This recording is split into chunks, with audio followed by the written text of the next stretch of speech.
Bang, bang. Good morning, Helen, Alyssa, Olivia, Kat, Alexis, and Evan. So Danny, he just kind of sits on my desk. It's not really a desk, it's like a table-y sort of thing. He just kind of sits there all lonely like because nobody wants to come and sleep with him. So I'm not like advertising him, but he's a hot ghost with a killer body.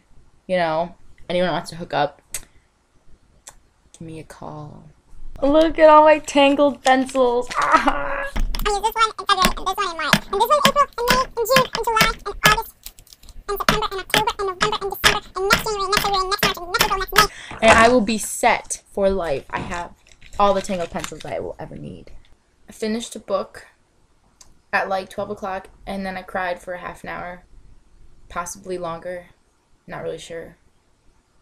And I'm one of those, I like to torture myself with emotion kind of people. So I finished the end of a really, really, really sad and epic in a non-explainable sort of way kind of book, along with listening to this song by Muse, because I just got Showbiz on my iPod. Yeah. But the song Falling Down from that album, I listen to it when I feel like I want to cry and torture myself, as I said before. But then when you listen to that song and read the end of like the most epic book ever written, okay, maybe not because that's Harry Potter. And when you do them simultaneously, it causes lack of sanity. So if you do know Death Note, look, this is the front of the cover and this is the back. For people who haven't read Death Note, it's kind of like all about the ending. The reason it was so epic was because the characters all like, once it gets to that, the story gets to that climax, like it's up here and there's all the action and the bang bang and the shooting going on.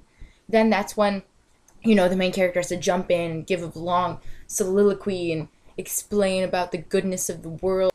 You know, the world has a future and all this stuff.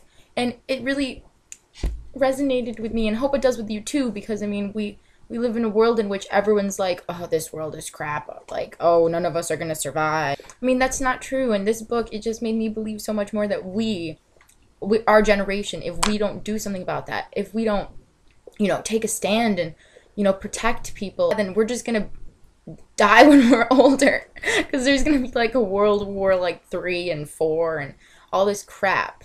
I'm not trying to stare you down. I'm just trying to get a point across.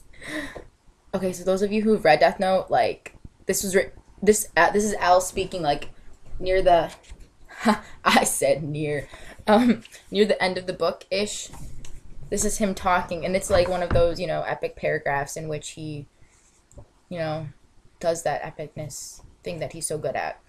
But for other people, just think of it as someone who believes in justice and fights for it till the end. People aren't perfect, and neither is the law. It was created by imperfect people. But the law is the essence of people's desire to protect those they love and those they value.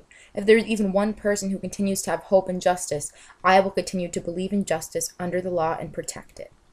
And that makes me die. Like this. DFTVA, guys. All you nerd fighters out there, if you believe in justice and you believe that we can change the world and we can not fight wars in the future, then let's protect our innocence now. I don't want to live in a world like 20 years from now in which we live in constant fear and not a safe place for our children and stuff like that. So change the world. So I'm going to change the world. Okay, that's all the time I have for today. One last shout out to every killjoy out there. We need another takeover. Just let me know when it's happening and I'll be there. Are you ready, Ray?